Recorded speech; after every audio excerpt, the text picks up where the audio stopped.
Welcome to Taste of the Valley. You're cordially invited to come and join along as we experience a very special weekend of wine tasting. We'll enjoy fine art and many different forms of entertainment, all made possible by the Alexander Valley Wine Growers Association and the wineries that make up this fine organization.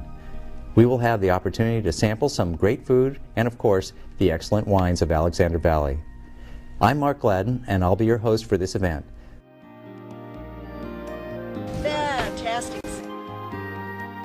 So come along and be prepared for a fun time and a great weekend.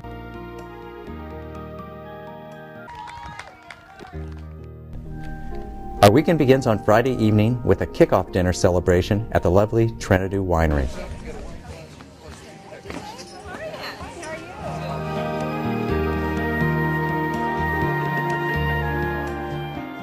So have a seat, eat great food, and try some of the best wines in the world.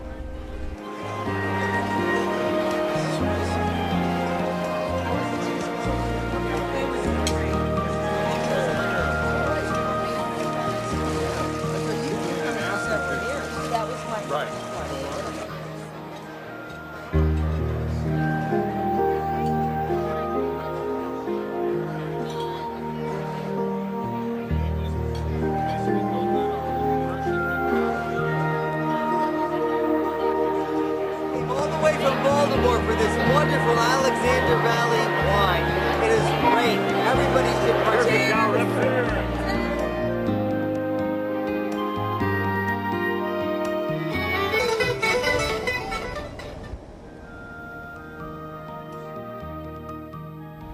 We're in downtown Healdsburg at its historic plaza, which is the hub of this charming community. We're looking forward to going over to the Huntington Tasting Room, which is located just to the south of us along the Russian River. Come join us. We're here at Optima Winery, one of the best-kept secrets in Healdsburg. It's another small family winery in the Alexander Valley chain that boasts one of the youngest winemakers in the world, Danny Duffy, the son of Mike and Nicole Duffy, who are the owners of Optima. Let's go see if we can find Danny. One of the biggest wine producers in the world is now one of the finest wine producers as well. Gallo of Sonoma has opened this beautiful tasting room here on the square in downtown Healdsburg to showcase its fine wines. I think you'll find that this is an ideal location for this Taste of the Valley event. Let's take a look inside. The last of our downtown wineries is the Healdsburg Sagacio Family Vineyards. Anyone who's heard of Zinfandel has heard of Sagacio, I'm sure. Let's go take a look and see what they have for us.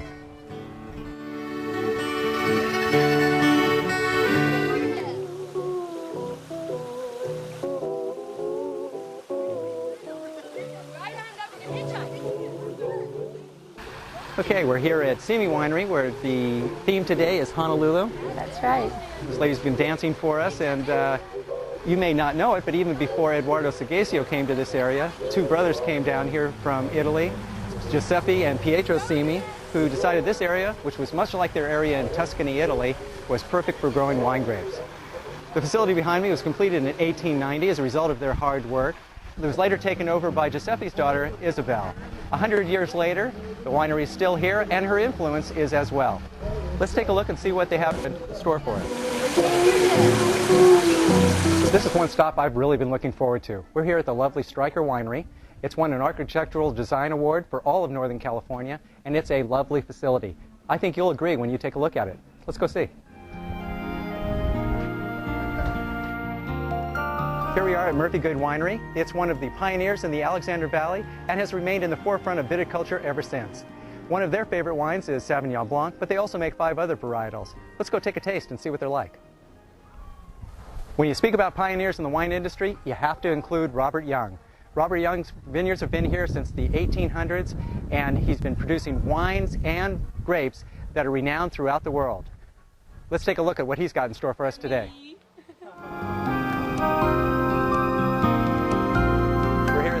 Chateau Souverain Winery. This building was built in 1973 and combines the feeling of a French chateau with the historic Sonoma County hop kilns that you see in back of me. This is another winery which has won a design award and is unique among the Alexander Valley wineries, and it's the only winery which sports a full-time restaurant, and one of the best in the county, I might add. Its winemaker, Ed Killian, has been with the facility for 10 years and is known for his team-building abilities, which have made Chateau Souverain the great success that it is.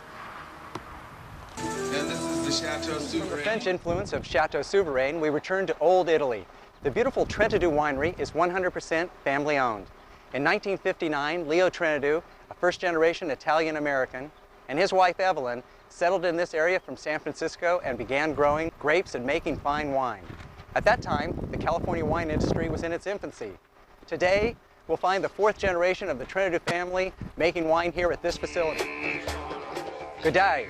From the European continent, we're moving down under to Australia. That's the theme here today at Clos du Bois Winery, one of the largest wineries in the valley. They've been producing fine wines here at their facility since 1978. They own and farm more than 700 acres in the Alexander Valley, in addition to buying grapes from over 150 growers in the region. Enough tech talk about this winery. Let's go see for ourselves. From Australia, we travel up the Pacific to Canyon Road Winery and their theme, Hong Kong. They're featuring Far Eastern cuisine paired with their excellent Alexander Valley produced wines. Let's take a look. I'm here by the trademark water tower of Silver Oak Cellars in the middle of one of their vineyards. When wine lovers think of Cabernet Sauvignon, their mind turns to this famous winery. All over the country, from coast to coast, Silver Oak is the most requested Cabernet. Every year on their release date, Silver Oak collectors and wine lovers alike line up to get a hold of this great wine.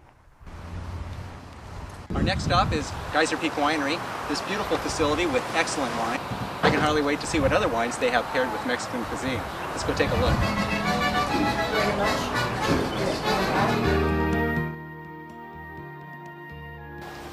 In the early 1970s, Dr. Delormier came up to Alexander Valley with his wife, Sandy, to escape life in the city of San Francisco. They purchased their first 10 acres and started planning a second home for their family. One thing led to another, and old prune trees gave way to wine grapes, and in 1986, the Delormier winery was completed and their first vintage was produced. All 5 of the red Bordeaux varietals are made here, as well as Sauvignon Blanc and the Sauterne. They pride themselves on producing wines that characterize the land upon which they are grown, rather than the varietal itself. Let's take a look and see what they have in store for us today. It was in the 1970s when Bill Myers began making wine here in Alexander Valley. It was his vision and dedication to producing the best wines possible that created what is today one of the most beautiful wineries in Alexander Valley. We'll be making our way through Venice, Italy at Carnival time to speak with Bill. So let's grab a gondola and see where it takes us. Hi Bill, how you doing? From Venice we go to Genoa. Just across the road from White Oak is Salsa Winery. Let's go listen to Italian music, play some bocce ball, and sample some more great wine. It was 1902 when Manuel Demostheni came to this valley from Genoa. The historical maps of Sonoma County show that Zinfandel grapes were first established here at Salsal sometime prior to 1877. These may be some of the oldest Zinfandel vines in the valley. Let's go take a look and see what they have in store for us. Our next stop is Alexander Valley Vineyards. This winery is located on Cyrus Alexander's original homestead. Cyrus was a 19th century adventurer, gold miner, rancher, and one of the first to settle here. This winery is known for its ability to produce exquisite blends. One of Alexander Valley's benchmark wines is a fine Cabernet, Merlot, and Pinot Verdot blend named after Cyrus himself. Let's go take a drink. Fine. Hannah Winery is an estate winery, which means that all of the grapes for Hannah's wines are grown right here in their own vineyards. It also gives them complete control over their viticultural practices, which is reflected in the fine quality of their wines. In 1987, Dr. Hannah purchased this vineyard. It was then planted mostly to Chardonnay and French Colombard grapes. Over time, Dr. Hannah's daughter, Christy, has replanted to Cabernets and Merlots, which they found best suited for the climate and soil of this particular estate. Let's go inside and take a look at what they have for us today. We're going to be tasting some wines that they have for you. What have you got today? Our next stop is unique among the wineries in the Alexander Valley. Fieldstone Winery and Vineyards have built their winery underground. They carved their winery out of the hillside just below these large oak trees.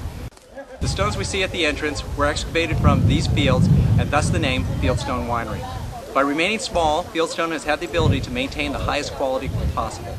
As one critic put it, it's hard to cherry pick among Fieldstone's wonderful lineup of wines.